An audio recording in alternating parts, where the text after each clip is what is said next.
El fin de la Segunda Guerra Mundial significó el inicio de la Guerra Fría entre Estados Unidos y la Unión Soviética. Durante los siguientes 40 años y bajo la excusa de la guerra en contra del comunismo, Washington multiplicó su injerencia en América Latina. Durante la década del 80, Bolivia fue utilizada por Estados Unidos como una factoría de cocaína. Las ganancias del narcotráfico sirvieron a la CIA para financiar sus operaciones encubiertas en Centroamérica. I did do it. La caída del muro de Berlín en 1989 marcaría el fin de la Guerra Fría y el nacimiento del pensamiento único.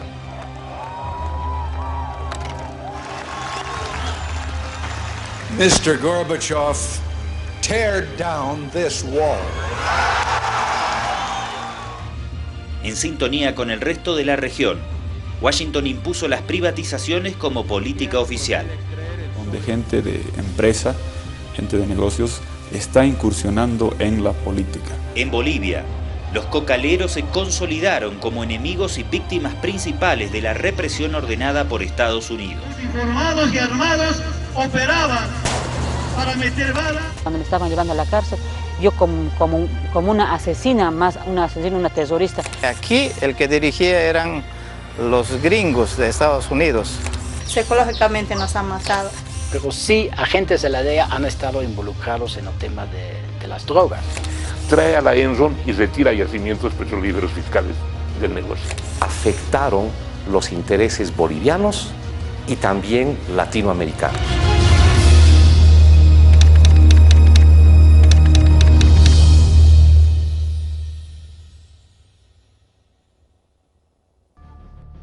Durante la segunda mitad del siglo XX, las presiones de Estados Unidos para evitar procesos nacionalistas derivaron sistemáticamente en el apoyo irrestricto a las dictaduras militares. Es porque nos proponemos extirpar todo lo malo.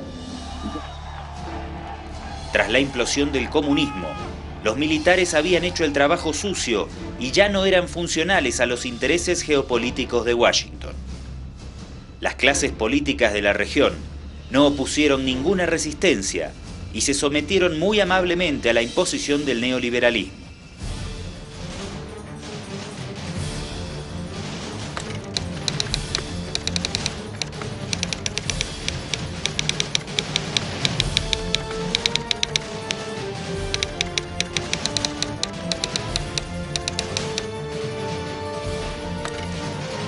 Sin la Unión Soviética como contrapeso a la hegemonía estadounidense, Washington se dio a la tarea de imponerse como única potencia.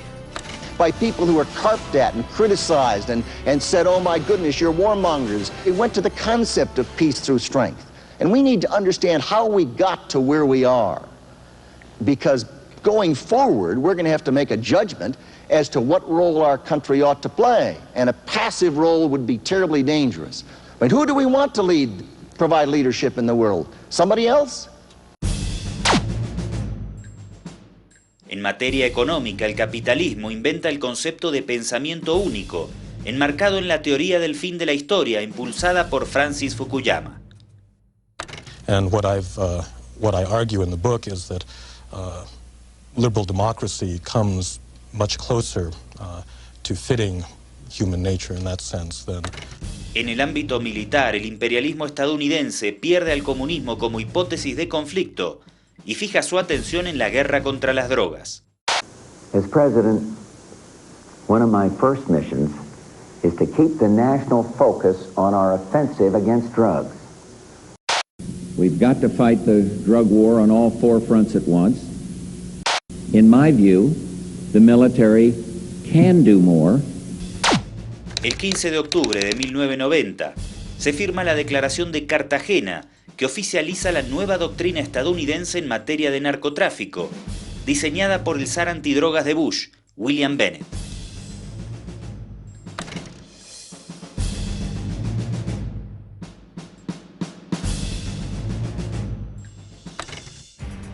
La consecuencia para Bolivia es la profundización de la represión en contra de los campesinos que viven en las regiones productoras de coca y la consolidación definitiva del neoliberalismo privatizador que había comenzado con el decreto 21060 de Paz Estenssoro en 1985. Es que estoy convencido sinceramente que no hay otra alternativa. Entonces yo pienso que hay una relación directa entre la presencia de Estados Unidos en la lucha contra las drogas en Bolivia y los cambios hacia un sistema de mayor apertura al mercado, privatización de la economía boliviana.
Los 90 son un culto al consenso de Washington.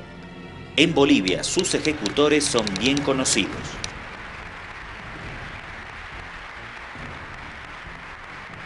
Todos demostraron que podía haber cambios de nombres, de siglas o de coaliciones, pero los lineamientos políticos eran externos, se dictaban en Washington y eran intocables. Marchemos ya, camino a la esperanza, hagámoslo con plena decisión. Y se le haga un daño a la economía de cada uno de los bolivianos. Paz Zamora acuerda un programa de ajuste estructural con el Banco Mundial y el Fondo Monetario Internacional.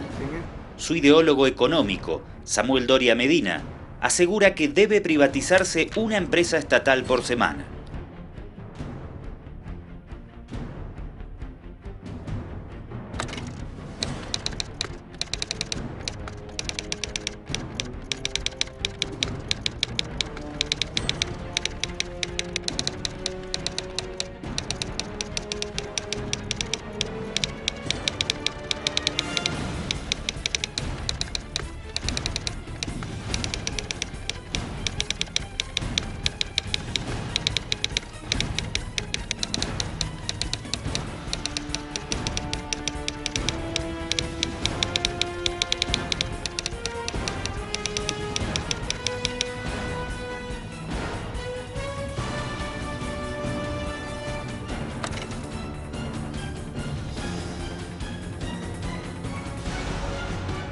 El ministro de Planeamiento, Samuel Doria Medina, fue el artífice de la privatización de 60 empresas que el Estado vendió en 87 millones de dólares, aunque las mismas estaban tasadas en casi 1.000 millones de dólares. Una de ellas fue la cementera El Puente de Tarija, cuyo paquete accionario, poco tiempo después, quedaría en manos del propio Doria Medina. Una de estas empresas, la que más a mí me llamó la atención de cómo se hizo y qué resultado tuvo esa privatización, fue la empresa que se llama Cemento El Puente, de la ciudad de Tarija. Esta empresa era parte de la red de empresas de la Corporación Boliviana de Fomento. El señor ministro lo privatizó, como lo anunció, pero posteriormente, muy pocos años después, el propio señor ministro, ya saliente ministro después, apareció como el propietario de esta empresa. Es decir, se adjudicó la privatización de esta empresa estatal. Es decir, él firmó el decreto de privatización de Cemento El Puente y después apareció hasta ahora, 2014, es el accionista principal de Cemento El Puente.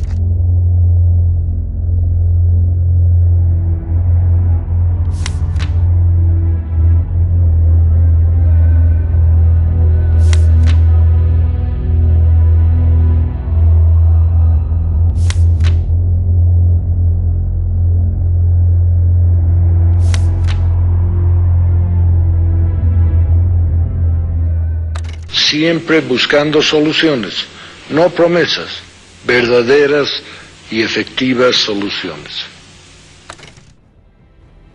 Doria Medina no había podido privatizar las empresas estratégicas porque la constitución política del Estado se lo impedía. Pero Goni cambiaría la historia con ayuda de una operación de la CIA.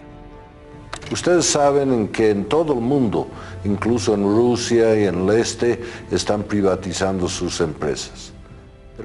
El 6 de agosto de 1993 llega al poder Gonzalo Sánchez de Lozada con su proyecto de capitalización de empresas estatales. Goni crea el ministerio responsable de la capitalización, financiado por la cooperación internacional. Sin consultar al Congreso, emite 2 decretos con cláusulas secretas que solo se conocerán 10 años después. El procedimiento viola claramente la constitución política del Estado.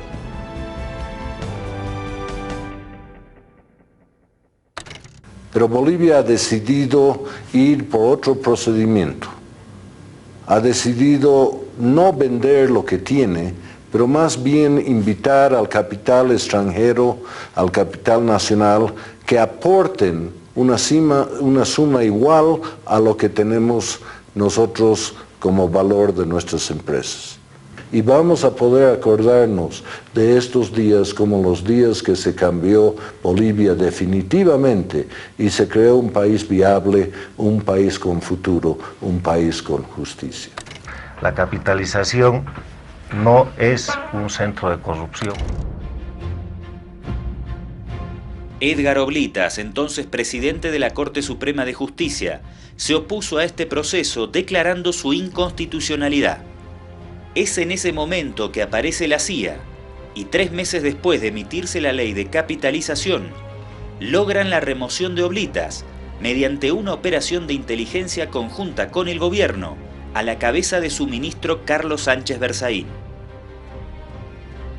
La CIA utiliza a uno de sus agentes de nacionalidad nicaragüense para involucrar a Oblitas en un supuesto caso de soborno.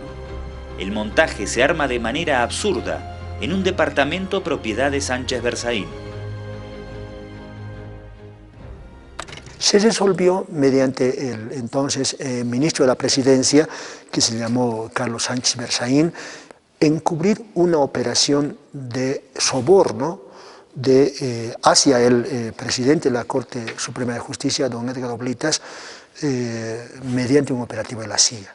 Y con toda la tecnología que tiene la Embajada de los Estados Unidos, resulta que la grabación se graba sin audio.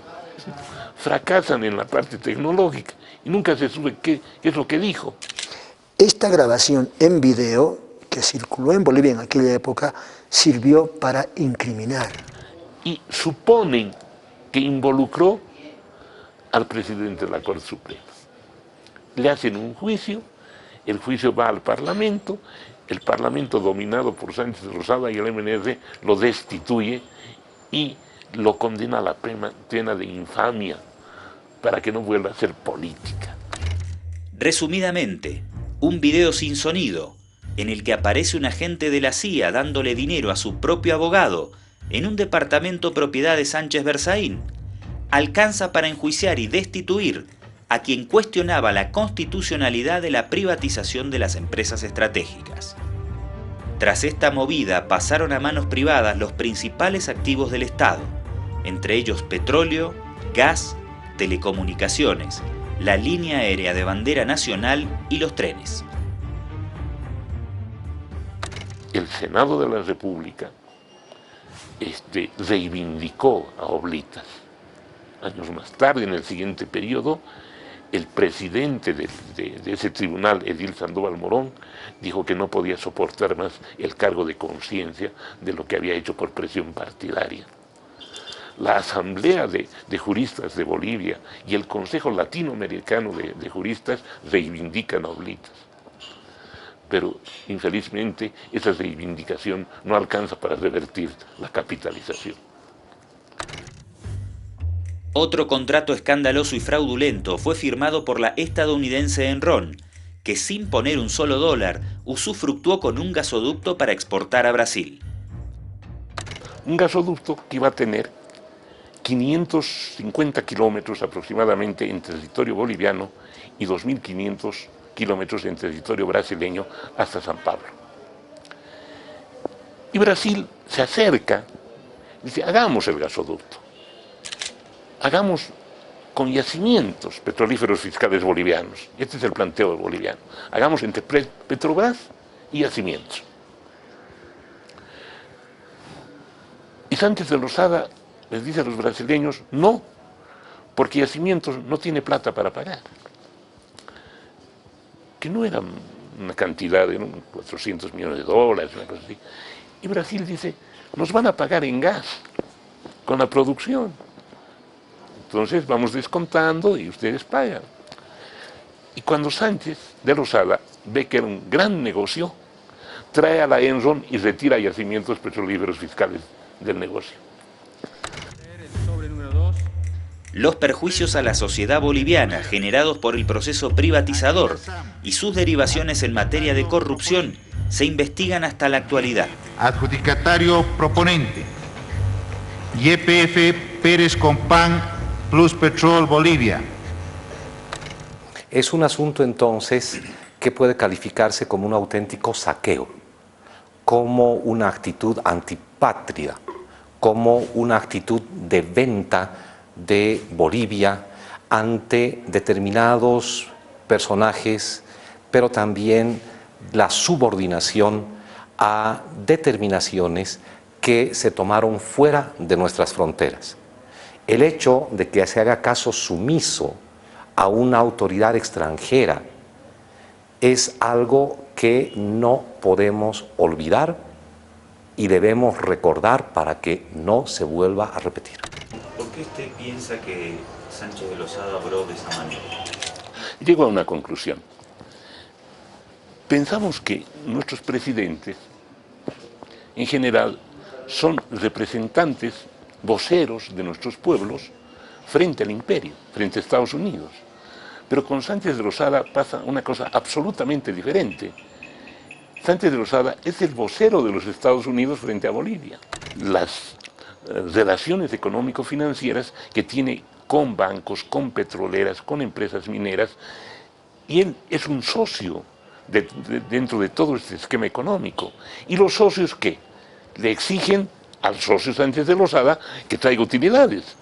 Los oradores, a su turno, lanzaron duros ataques contra el gobierno y principalmente contra el ministro de Gobierno, Carlos Sánchez Berzaín, y afirmaron asimismo que los trabajadores y campesinos son contrarios a la capitalización de las empresas del Estado y a la privatización de la seguridad social.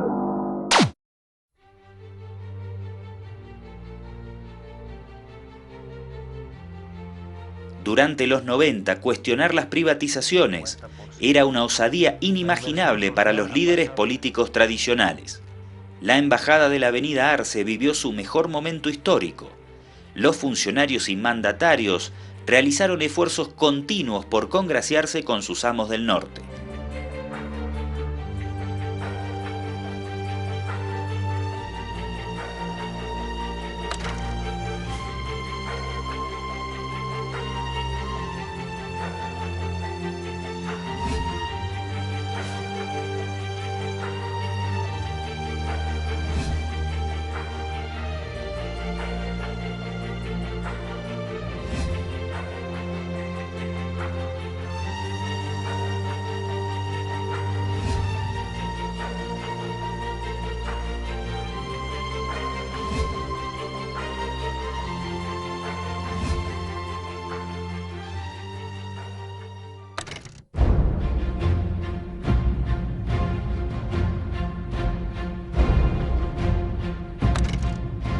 En la misma lógica de congraciarse con Estados Unidos, un imperativo era la represión de los campesinos cocaleros. Paz Zamora impulsó el programa Coca por Desarrollo, pero no logró frenar las presiones de Estados Unidos, y el 7 de mayo de 1990 firmó un tratado en Washington para conseguir fondos a cambio de erradicación. Las Fuerzas Armadas se consolidaron como instrumento de represión en contra de los campesinos. En abril y octubre de 1991, llegan instructores militares estadounidenses para entrenar al ejército boliviano en tácticas contrainsurgentes que serán aplicadas en la represión directa en contra de los campesinos cocaleros. Estas metodologías consisten en ataques de las fuerzas de Humopar contra poblaciones campesinas, atentados, asaltos y tortura contra poblaciones civiles y hasta bombardeos a los caminos utilizados por los campesinos. Los leopardos entraban, así caminaban con joseles, con unas armas y nos daban gazotes. Eso era yo cuando era en mis 15 años por ahí. Sí, 15 años. Leopardos le llamábamos así, con ropas así medio así manchosos. Como aquí ahora, el Humopar no ve igualito la ropa, pero no eran ellos así, nosotros, como nosotros bolivianos no eran gringos. El proceso privatizador y la represión organizada por Estados Unidos en el trópico se encuentran con una resistencia que consolidará su organización con el pasar de los años. Será también durante los 90 que desde el trópico de Cochabamba comienza a nacionalizarse la figura del líder cocalero Evo Morales como voz crítica hacia esas políticas. No solamente ha habido muertos, sino el gobierno, sobre pretexto de lucha contra el narcotráfico, quemaron viviendas, nuestras chozas, erradicaron piñales, erradicaron cítricos. ¿Para qué? ¿Por qué? Con esa política represiva, el gobierno quiere asustarnos, quiere amedrentarnos, para que después las compañeras y compañeros abandonen Chapare de susto, para que después esas tierras sean entregadas a los gringos. Ese es el objetivo. En junio de 1991, cocaleros del Chapare intentan movilizarse hacia La Paz en repudio a la erradicación forzosa y son atacados por las fuerzas de seguridad. Su objetivo es erradicar la hoja de coca, bueno, se van a ir y sacarnos, y este terreno es entregar a Estados Unidos, a manos privadas. Desde la embajada y a través de la DEA, Estados Unidos decidía todas las operaciones represivas. Para tales efectos, Washington financió y construyó la base aérea de Chimoré, que se constituyó de hecho en una base militar estadounidense en el corazón del trópico de Cochabamba.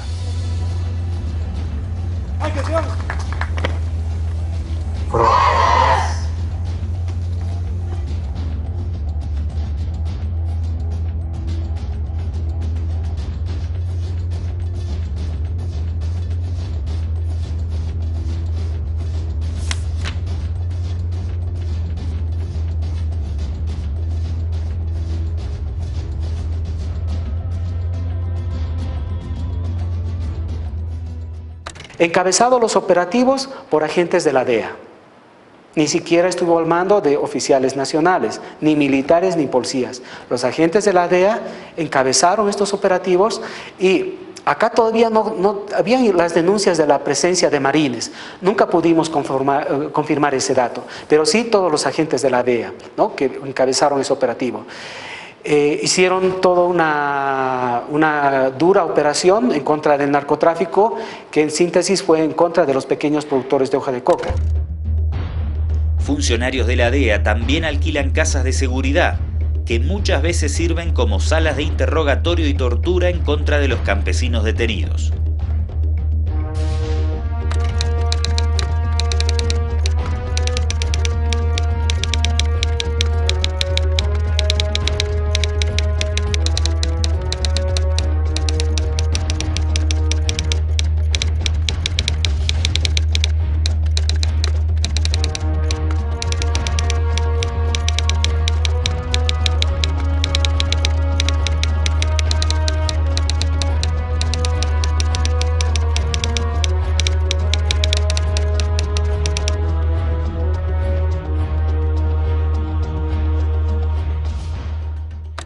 Eran muy malos.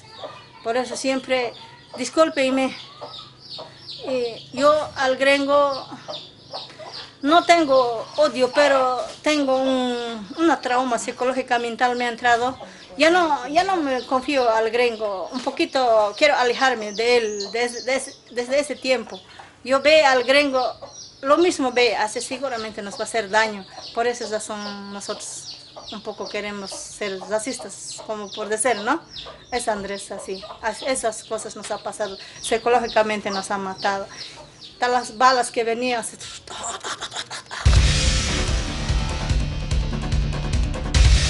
Psicológicamente nos han matado, relata Fidelia 20 años después. Es la viva expresión de la guerra de baja intensidad, planificada y ejecutada por Estados Unidos en el trópico de Cochabamba. No podemos volver a las políticas del pasado. Todos sabemos que no sirve. Solo el plan de todos traerá la inversión que creará los empleos que tanto necesitamos. El 6 de junio, vota por Bolivia. Vota por el cambio. Vota por el plan de todos. Juntos podemos. En 1993, a 2 meses de asumir, Sánchez de Lozada aumenta la apuesta. Presenta a Estados Unidos un plan reservado para erradicar definitivamente la coca y lanza la opción 0. Pretende desplazar a 75.000 campesinos del Chapare y entregar esas tierras a 8 empresarios para convertir al trópico en un gran polo industrial. Como resultado, aumenta la represión gubernamental dirigida por la DEA. Sánchez de Lozada aprueba la operación Nuevo Amanecer para golpear la cadena de comercialización de la coca. En agosto de 1994 nace la Marcha por la Vida, la coca y la soberanía nacional. El gobierno ordena la detención de Evo Morales. Además, es el rechazo a la militarización a las zonas productoras de coca. ¡Viva la marcha por la dignidad y la soberanía nacional! ¡Viva! ¡Muera la militarización! Sí, yo creo que esta marcha por la vida, la coca y por la soberanía nacional ha sido un triunfo del movimiento cocalero boliviano.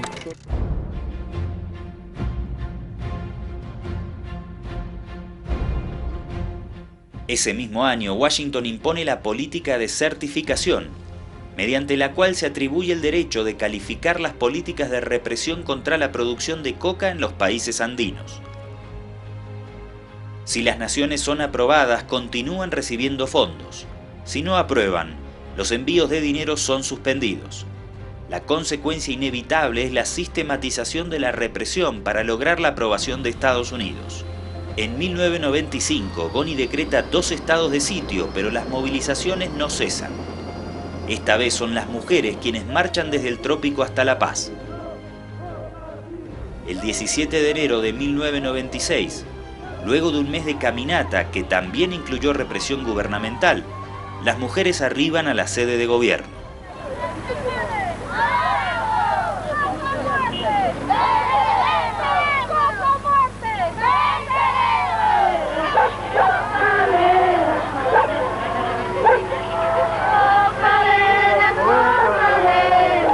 Del pueblo de La Paz han quedado sorprendidos por la marcha que hemos hecho las mujeres, por la valentía que han visto de las mujeres ancianas, mujeres cargadas sus guaguas, embarazadas, y también nos están ayudando nuestros compañeros cargados nuestros bultos. Y así quedaron sorprendidos todos los medios de comunicación y el pueblo de La Paz. La capitalización también golpea a los mineros, que en resistencia a la privatización de Amaya Pampa y Capacirca son masacrados por el ejército en diciembre de 1996.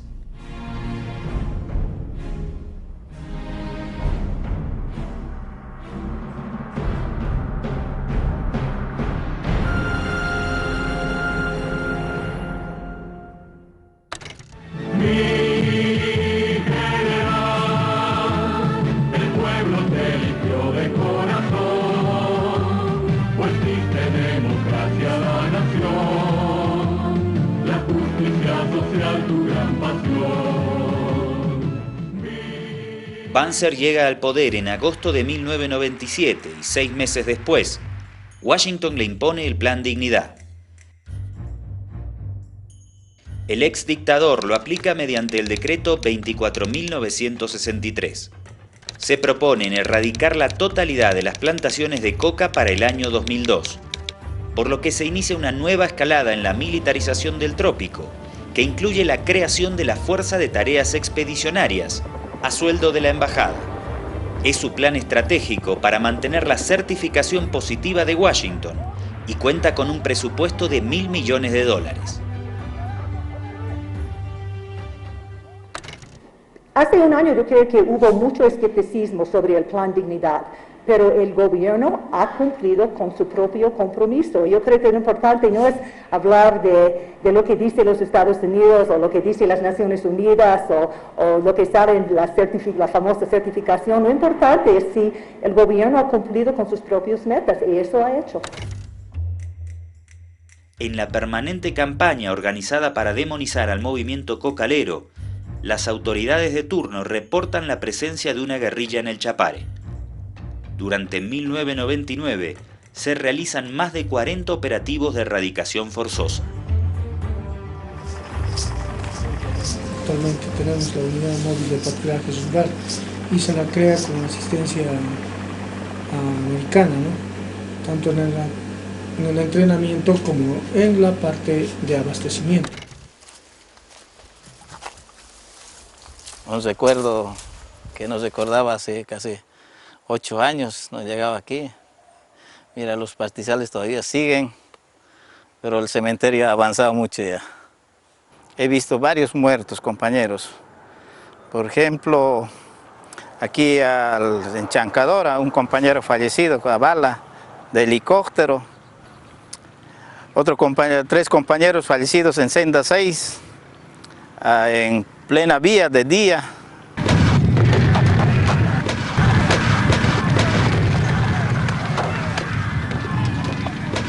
Que aquí el que dirigía eran los gringos de Estados Unidos. Eran camuflados como los mismos humapares hoy están. El mismo uniforme utilizaban los gringos. Pero ellos eran más altos, más chocos. Y nuestros policías, nuestros compañeros de la policía son no parecidos a ellos. He visto varias veces aquí en estos desbloqueos, personalmente dirigiendo los gringos.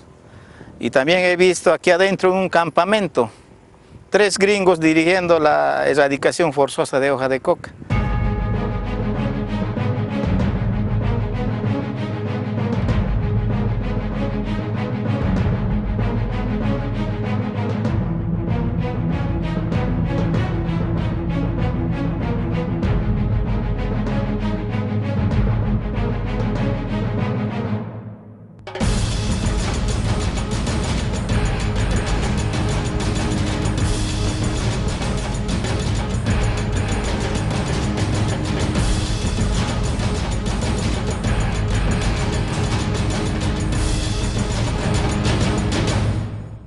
Yo he sentido, ¡pah!, como un puñete. Y ahí me volví como tonto y dije, Señor, ¿qué es lo que está pasando conmigo? Al caerme me hice barro y me agaché y a la camisa sangre chorreó. Y dije, ¿de dónde es esta sangre? Hurgué toda la encía de reventada que me lo trajeron aquí a Chimoré. Y en Chimoré no hicieron parar la hemorragia. A Estados Unidos que tenían que solicitar para que me puedan llevar en helicóptero a Santa Cruz. Y es por eso, todo se tenía que pedir de Estados Unidos para hacer.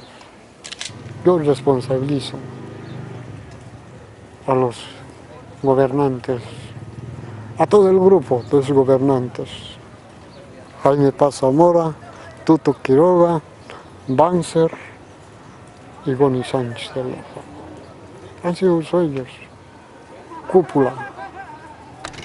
Ojalá que no vuelva esos momentos negros que ha pasado Bolivia. Ojalá, pido a Dios que no vuelva. En el proceso de implementación de las políticas económicas y militares deseadas por Washington, Estados Unidos pasó a controlar prácticamente todos los estamentos de la debilitada estructura estatal boliviana, violando de hecho y de manera flagrante la soberanía de la nación. Después del primer gobierno de Sánchez de Losada, hasta el 99, sube Banzer. El general Banzer saca una ley del mercado de valores y en esos artículos dice que los directorios de las empresas tienen que ser públicos, tienen que conocerse. Ustedes saben que este pequeño detalle, el que el pueblo boliviano conozca quiénes son sus directores y que se consigna como una exigencia de esta ley, origina la protesta de los Estados Unidos, de su embajadora Dora Rinac, indicando que no va a permitir que se violen los derechos de las empresas, queriendo que se conozcan los nombres de los directores.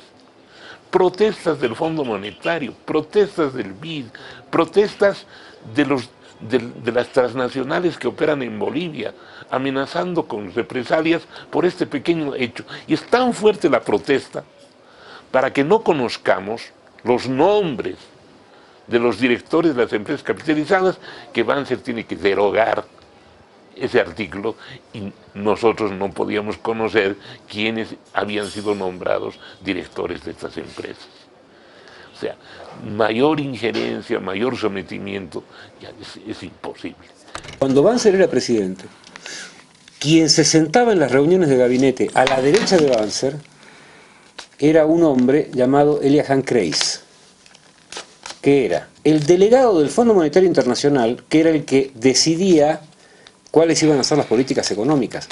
No trabajaba desde la embajada, no trabajaba en un lugar oculto, se sentaba, y esto lo debe saber el señor Tuto Quiroga seguramente, se sentaba a la derecha de Banzer, Eliahan Kreis, durante las reuniones de gabinete.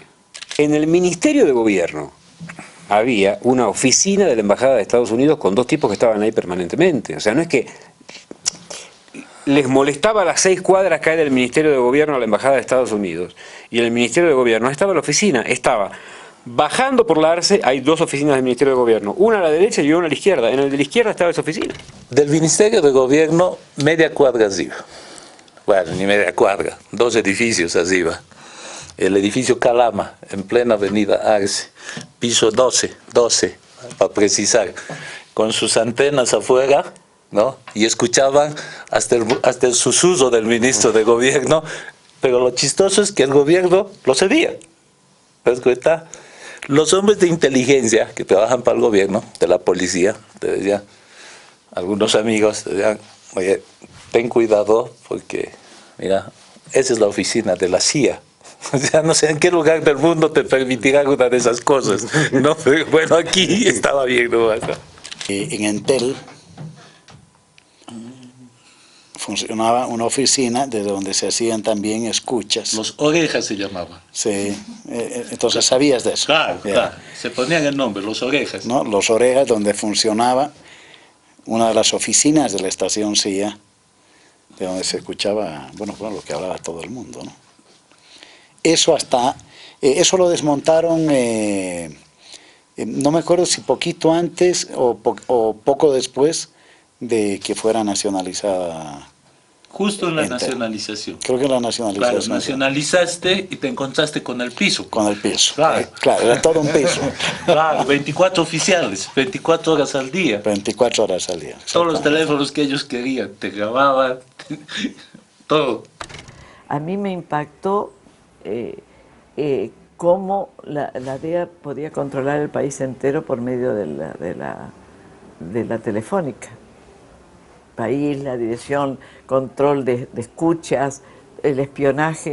Nosotros podríamos decir, sin dudar, que Bolivia fue un país prácticamente tomado durante todo el siglo XX por la CIA y una parte del siglo XX también por la DEA. Otra injerencia notable era la designación de altas autoridades nacionales. Víctor Hugo Canela fue posesionado como viceministro de Defensa Social, lo que en la época se conocía como SAR antidrogas, durante el primer gobierno de Goni. Pero su designación no fue realizada por el presidente, sino por la CIA, como él mismo lo revela. Me llamó Randy de la CIA, que era el jefe, ¿no? Que no lo conocía. Y se presentó, estuvimos en el Hotel Ritz y me dijo, vamos a proponer su nombre también. Así lo conocí. Y yo le dije, no me van a nombrar, ¿no? Porque no me pueden hablar de robar, de narcotráfico, etc. Le aposté. Y en la última me llamó y me dijo, ahora vamos a exigir que lo nombren usted. Entonces, ellos en realidad me hicieron nombrar, ¿no? Porque me llamó el presidente y me dijo, no el presidente, el ministro, y te nombramos ahora, ¿no? Canelas fue protagonista de otro caso emblemático de la época, en el que Estados Unidos no podía estar ausente. El 15 de septiembre de 1995, un avión proveniente del Alto es detenido con más de 4 toneladas de cocaína en el aeropuerto de Lima. La trama del caso Narcoavión es compleja e involucra a las más altas autoridades del gobierno de Goni. Pero a grandes rasgos, lo que termina por revelarse es que los funcionarios de la DEA en Bolivia conocían el cargamento de la aeronave, no hicieron nada por detenerla y adicionalmente se evidenció que la DEA operaba en territorio nacional sin respetar la jurisdicción de los organismos locales. Finalmente se descubrió la existencia de una dependencia de seguridad controlada por la DEA, el Centro de Operaciones Especiales Policiales. El COPES funcionaba en complicidad con grupos de narcotraficantes. Yo pienso que en Bolivia la DEA sí, y no puedo decir otra vez a nivel de estructura, pero sí agentes de la DEA han estado involucrados en el tema de las drogas. No únicamente agentes de la DEA, también sus contrapartes bolivianas. Lo que ocurre es que los casos donde se ha observado ese posible involucramiento con testigos y todo, pues los agentes de la DEA desaparecen del país, ¿no? O sea que no se conocen sus nombres porque todos se llaman John Smith. La DEA también aparece acusada de pagar bonos de lealtad a jueces y fiscales para mantener a la justicia del lado de los victimarios y no de las víctimas. En mi calidad de juez tengo facultades extraordinarias y es en tal calidad que vamos a preguntar aquí a los presentes. Señores, ¿ustedes participaron cuando recogieron aquí el cadáver? ¿Alguno de ustedes? ¿Quiénes han visto? Esos son ya o Manacho. Nadie. Asimismo, se puede constar que ninguno de los comunarios presentes en la audiencia saben sobre los pormenores. Yo a mí cuando me han detenido el 2000, cuando me estaban llevando a la cárcel, yo como una asesina, una terrorista, amasada a mis manos, amanillada, boca abajo, encima los militares yendo encima de mí, sentándose.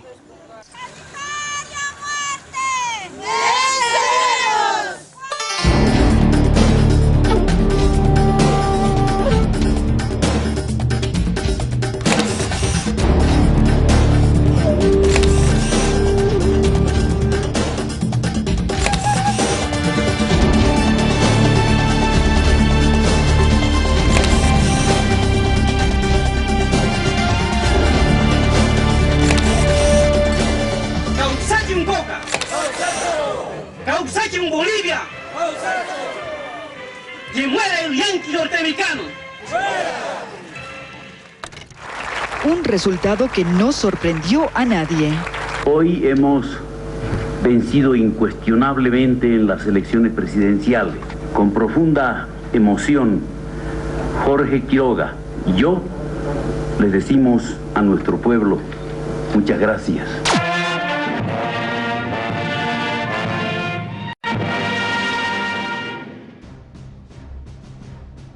Durante esta etapa histórica, Estados Unidos también desarrolló un sistema para vetar a los políticos que no eran de su agrado. El otorgamiento o suspensión de visas buscó imponerse ante la opinión pública de facto como un instrumento de selección de candidatos.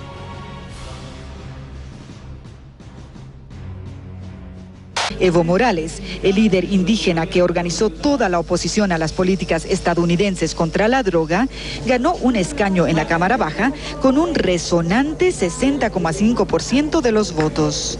El fenómeno Morales, junto a la capacidad de Jaime Paz Zamora del MIR de mantener el tradicional apoyo a su partido, a pesar de los cuestionamientos de Estados Unidos en relación al narcotráfico, significan también el envío de un mensaje a Washington. Le dice primero que esa política de desertificación y la política unilateral de imponer y de censurar a candidatos sin hacerles un juicio previo es una política errónea, una política que de alguna manera vulnera la soberanía del país. Bolivia nace al siglo XXI con un agotamiento de las políticas neoliberales. Las privatizaciones tan festejadas por Washington ya no son aceptadas por las mayorías sociales.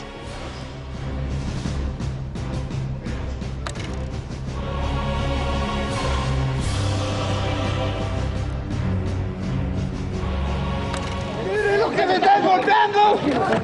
¡Carajo, no la policía que se cabrones! ¡Ahora el cuidado que me golpean! La primera evidencia se dará en Cochabamba a principios de abril del año 2000. En el altiplano, será Felipe Quispe quien lidere el levantamiento aymara. El único delito que hemos cometido es reclamar el poder político que nos devuelvan a nosotros. La clase política tradicional no será capaz de percibir los reiterados avisos que marcan la magnitud de ese cambio de época. La negación a romper con la sumisión histórica a los dictados de Estados Unidos terminará costándole a esa clase política su propia supervivencia.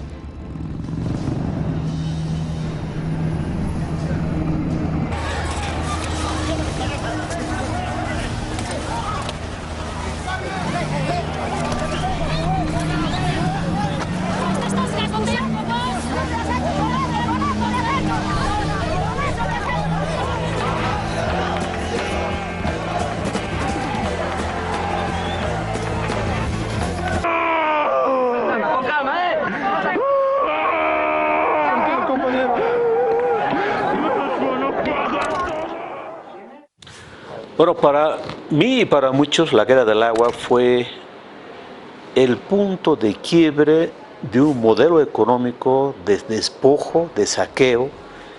La guerra del agua, la gente dice, ahora lo que nos incumbe y nos afecta a nosotros, lo decidimos nosotros y nosotras. Y en la guerra del agua se vio claramente la decisión estadounidense a través de este organismo financiero como el Banco Mundial, cuyo mayor accionista es obviamente Estados Unidos, que impuso la privatización del agua para poderse otorgar a Bolivia un préstamo de dinero para la construcción de caminos. Pero además, en la privatización del agua, intervino de manera muy solapada, pero al mismo tiempo cínica, la empresa Bechtel de Estados Unidos, de California, en San Francisco, empresa que está muy relacionada a la familia de George Bush. Bechtel en Cochabamba, cuando se privatizó el agua, no se sabía quién era, no se sabía qué empresa privatizó el agua en Cochabamba. Era una empresa que adoptó el nombre de Aguas del Tunari, en homenaje además a nuestras montañas hermosas en Cochabamba, y nadie sabía quién estaba detrás de Aguas del Tunari. Después de 4 meses de pelea en las calles y los caminos, logramos arrancar del gobierno de aquel entonces quién era Bechtel, que se quite la máscara Aguas del Tunari. Y supimos que detrás de Aguas del Tunari estaba Bechtel como socio mayoritario, una empresa estadounidense, Abengoa de España, Edison de Italia y un conjunto de pequeñas empresas bolivianas a la cabeza de Samuel Doria Medina en aquel entonces. Este es el primer juramento presidencial del nuevo siglo XXI. A mediados de 2001, Banzer, enfermo, se ve obligado a traspasar el poder a otro alumno destacado de Washington, su vicepresidente Jorge Tuto Quiroga.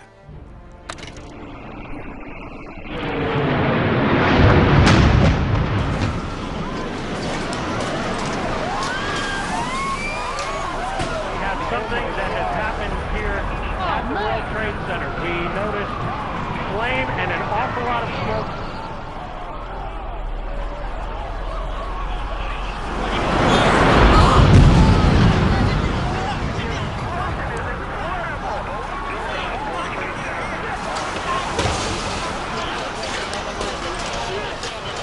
El 11 de septiembre de ese mismo año, Estados Unidos se estremece con el atentado contra las Torres Gemelas. 24 horas después, Tuto Quiroga mantiene una reunión con el embajador Manuel Rocha. Se le instruye al presidente boliviano tomar acciones de erradicación más agresivas y cerrar los mercados ilegales de coca. El presidente de Bolivia toma nota y pronto se evidencia que tiene la mejor disposición para cumplir al pie de la letra los mandatos de la potencia del norte.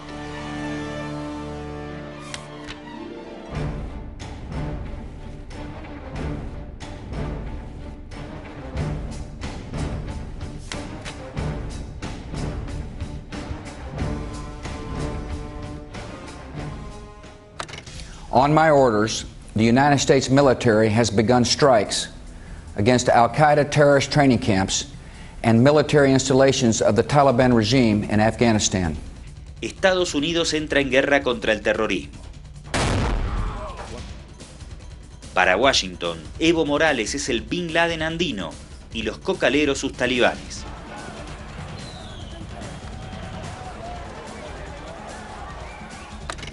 ¡Hay cover!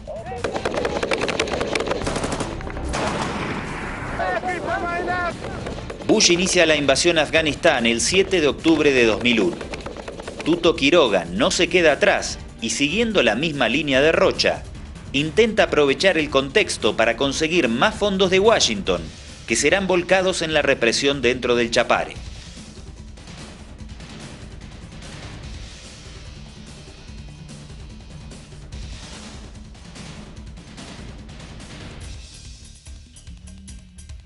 Un mes más tarde de iniciada la cacería de Bin Laden, Tuto lanza la cacería de Evo Morales y sus talibanes. En el transcurso del año que duró la presidencia de Quiroga, las víctimas mortales en el trópico fueron más cuantiosas que durante todo el primer mandato de Gonzalo Sánchez de Lozada. Los propios uniformados gringos norteamericanos ya siendo parte de algunas operaciones militares que hacían en el trópico de Cochabamba, por supuesto persiguiendo a los dirigentes, a los campesinos, a los cocaleros, supuestamente que estaríamos metidos con el narcotráfico, con el terrorismo, pero lamentablemente en ese entonces el ejército, nuestra Policía Nacional no tenía su independencia, totalmente sometido al imperio, totalmente sometido a los gringos que no tenían voz de mando, o sea, tenían que obedecer a la fiel palabra que decían esos gringos uniformados. En noviembre de 2001, cuando apenas habían pasado 2 meses del atentado a las Torres Gemelas, el Chapare ingresa en uno de los procesos represivos más agudos del régimen neoliberal. El diputado Evo Morales, en abierta violación a su investidura parlamentaria, es virtualmente secuestrado por los militares durante más de 10 días en la localidad de Terazama. Los cocaleros reclamaban el reconocimiento del cato de coca para poder trabajar legalmente. El 21 de noviembre se llega a un acuerdo por mediación de la Iglesia y el Defensor del Pueblo. Morales es liberado, pero 6 días después, horas antes de viajar a Washington, Quiroga oficializa otra instrucción de Rocha y emite un decreto reservado, el 26.415, que prohíbe la comercialización de la coca. La represión no se detiene y a principios de diciembre, el máximo dirigente sindical de Chimoré, Casimiro Huanca, muere tras un asesinato selectivo perpetrado por el ejército.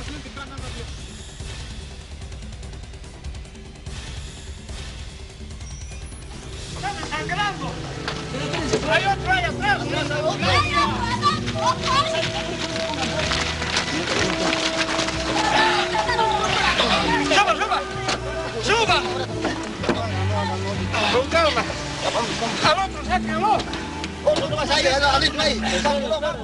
Los militares van con bombas. Por aire nos metían balas. Habían muertos, heridos, como tostados los balas sonaba.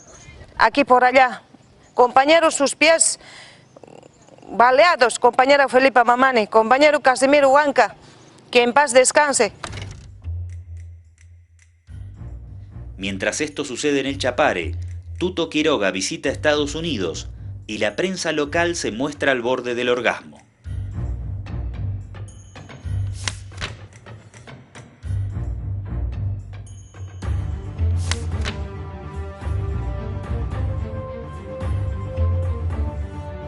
Uno de los temas tratados por Tuto en la Casa Blanca es la exportación de gas a través de puertos chilenos hacia California. Pocos días más tarde, el embajador Rocha declara que Evo Morales y Felipe Quispe son terroristas que se encuentran en la lista negra de Estados Unidos. I can only say that the government of the United States has made it very clear. Government of Bolivia, the future government of Bolivia, resume the cultivation of coca and stop the eradication programs, but obviously US aid would be in jeopardy. That is the official policy of the US government.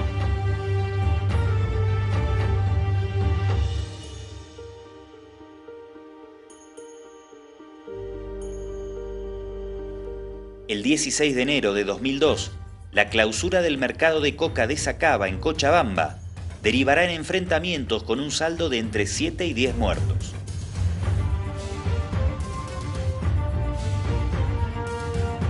Es el resultado directo de la aplicación de un decreto impuesto al presidente de Bolivia por el embajador de Estados Unidos. Un documento desclasificado reconfirma que durante su visita a Washington, Tuto Quiroga fue presionado para que Bolivia impulse la erradicación de la coca de forma más agresiva. La erradicación de la coca, la lucha contra el contrabando. Para mandar al presidente Quiroga no hizo falta la presencia de Bush. Bastó con un funcionario de cuarto nivel. El encargado fue Rand Beers, asistente del secretario de Estado para el narcotráfico internacional. Adicionalmente, el embajador Rocha buscaba desesperadamente frenar el crecimiento del diputado Evo Morales, por lo que no casualmente, el líder de las 6 federaciones del trópico de Cochabamba fue expulsado del Congreso.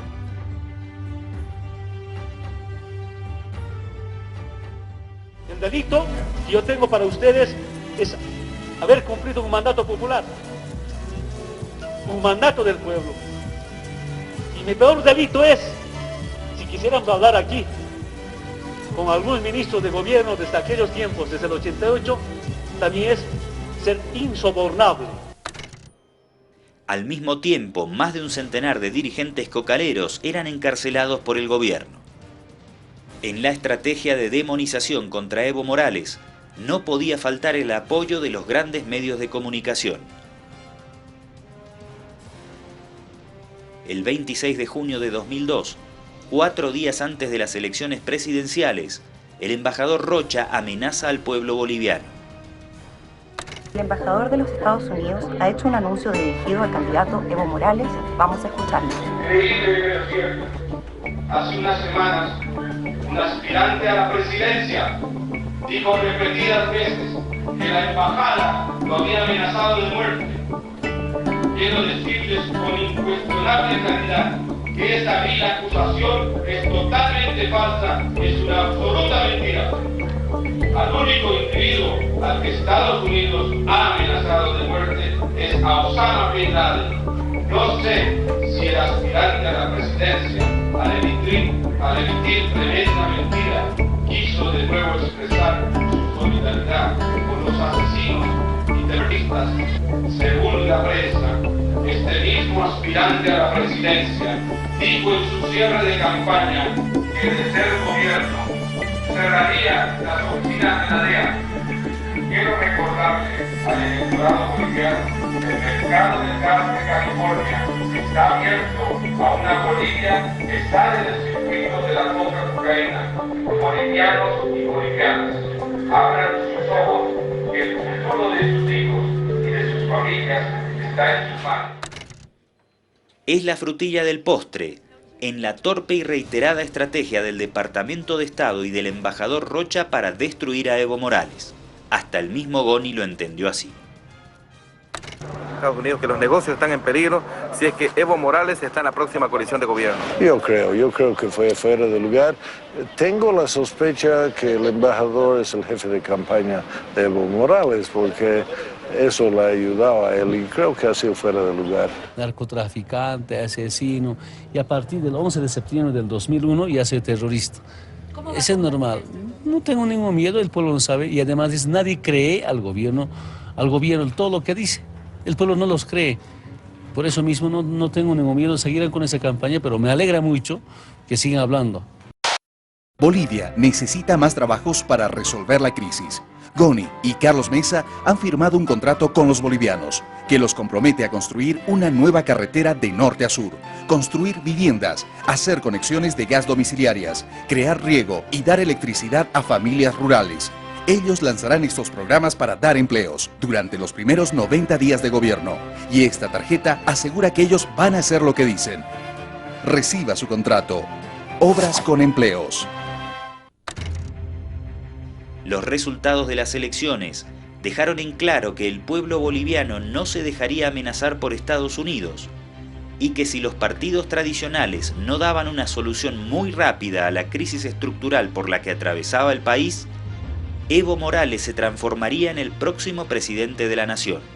Estados Unidos tomó nota de la situación y para evitar el colapso del sistema político, comenzó a inyectar dólares para sanear el sistema mediante cambios de maquillaje. La USAID impulsó un proyecto de reforma de los partidos políticos tradicionales. Pero muy pronto quedó en claro que la crisis era irreversible. Washington había cometido demasiados errores. El exitismo por la caída del comunismo hizo creer a los ideólogos del capitalismo que un régimen radical basado en el neoliberalismo privatizador era la única forma viable de organización social.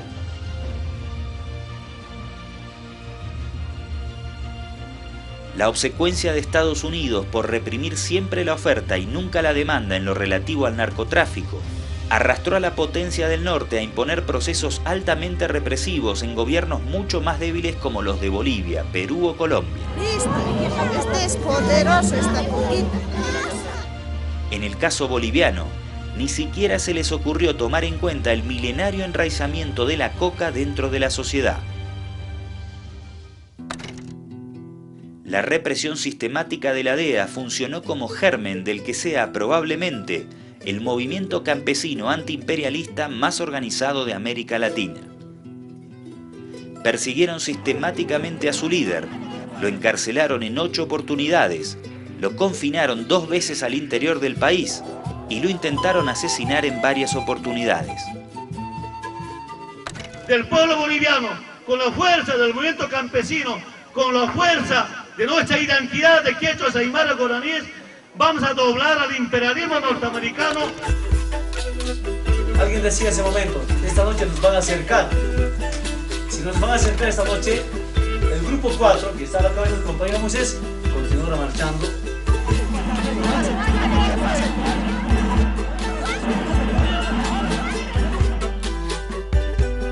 Si el gobierno de Estados Unidos dice que hay coca excedentaria, pues esa coca excedentaria hay que industrializarla. Paradójicamente, Estados Unidos y sus representantes locales fomentaron lo que supuestamente se proponían detener. Como en tantas otras partes del mundo, Washington fue un factor determinante a la hora de multiplicar el sentimiento antiimperialista de amplios sectores. Fue Estados Unidos el encargado de crear las condiciones sociales adecuadas para el surgimiento de líderes que cuestionaron sus políticas injerencistas.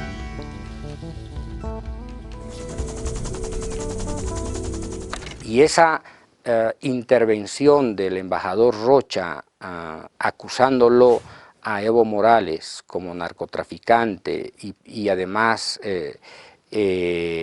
advirtiendo a la sociedad boliviana de que con Evo Morales el país estaría en riesgo ante la comunidad internacional y se haría inviable el país, yo creo que eso detonó un espíritu nacionalista en Bolivia, antiimperial, que ayudó a un crecimiento inesperado del liderazgo del presidente Evo.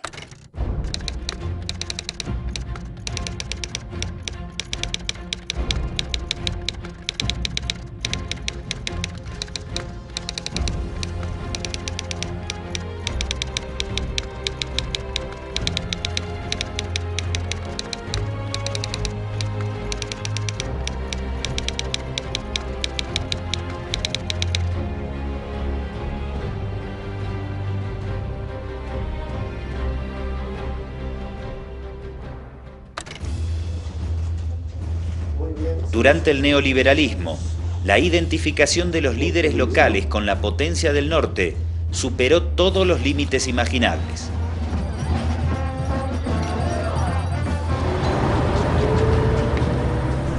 What I laugh about is you shampoo it, and then when you comb it, it's still full of this stuff. This is God's punishment to politicians in Bolivia.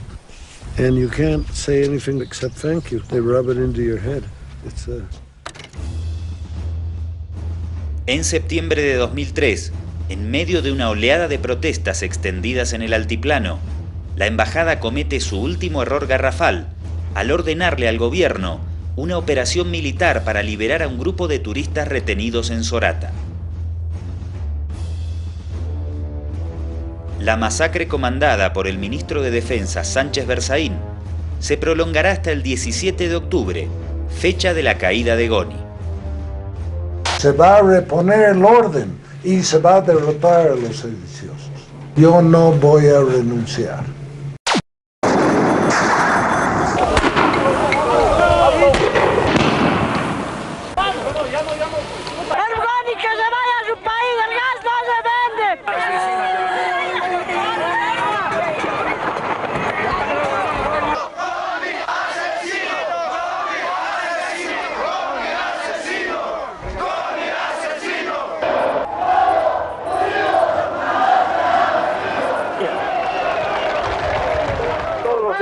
Ejército están ahí atrás, masacrando a los campesinos y a los vecinos de Ovejuyo, Chasquipampa. ¡Que se vaya este gringo! ¡Que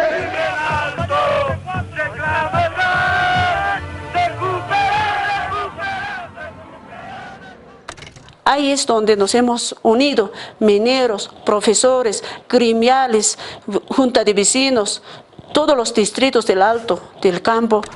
Una masa se ha levantado. Con eso hemos derrotado el gobierno neoliberalismo. Salida de Sánchez Lozada, ese gobiernos neoliberales, y pasamos a otra etapa. Esa historia tenemos que mostrar, esa historia tenemos que saber, porque el pueblo boliviano somos mayoría. Aceptar la renuncia a la presidencia constitucional de la República presentada por el ciudadano Gonzalo Sánchez de Lozada. Los colegas congresales estén de acuerdo si van a levantar la mano. Informe, senador secretario. Gonzalo Sánchez Lozada y su gabinete más conocido como carniceros de los bolivianos. Y dentro de ese marco yo quiero decir que llegó la hora de recuperar la democracia, llegó la hora de recuperar los hidrocarburos y todos los recursos naturales.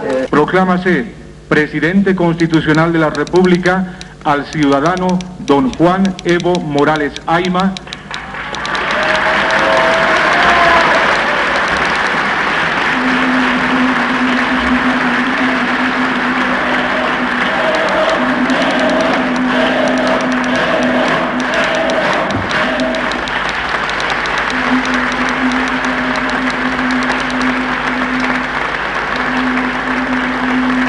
Pido un minuto de silencio para Manco Inca, Tupac Katari, Tupac Amaru, Bartolina Sisa, Zárate Vilca, Apehuayqui Tumpa, Andrés Ibáñez, Che Guevara, Marcelo Quiroga Santa Cruz, Luis Espinal, a muchos de mis hermanos caídos, cocaleros en la zona del trópico de Chabamba, por los hermanos caídos en la defensa de la dignidad del pueblo alteño, de los mineros, de miles, de millones de seres humanos que han caído en toda América, y por ellos, presidente, pido un minuto de silencio.